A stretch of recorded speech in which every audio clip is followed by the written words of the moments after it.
Dès 6h30 ce matin, une centaine de manifestants, visages masqués, tentent de bloquer cet axe stratégique de Montpellier.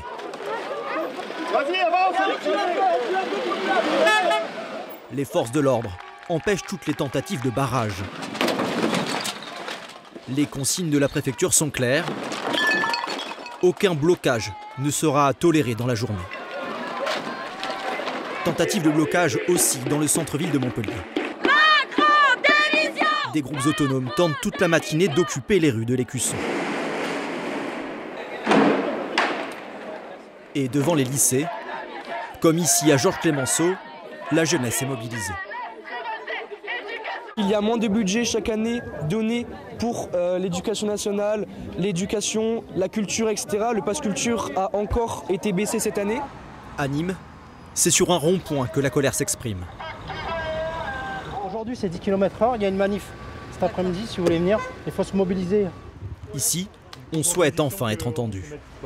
On essaye de voter, on ne nous écoute pas. On signe des pétitions, on ne nous écoute pas.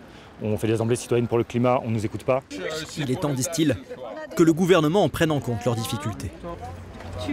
Comme la majorité des Français, on en a franchement marre. Aujourd'hui, pour beaucoup de personnes, la fin du mois commence le 2, comme disait Coluche déjà à l'époque, qui était vraiment un précurseur dans le domaine. En tant qu'étudiant, par exemple, moi je bénéficie de la bourse et aujourd'hui, moi, mais comme plein d'autres, des milliers d'étudiants en France, on l'a toujours pas reçu. On est le 10 septembre et aujourd'hui, la bourse, elle ne tombe pas.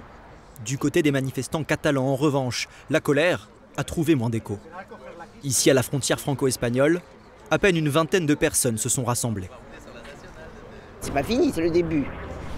Attendez, il y a une manif, il y a d'autres actions prévues partout. Hein.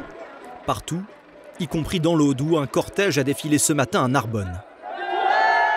Au total, dans l'ex-Languedoc-Roussillon, une trentaine de mobilisations sont enregistrées sur l'ensemble de la journée.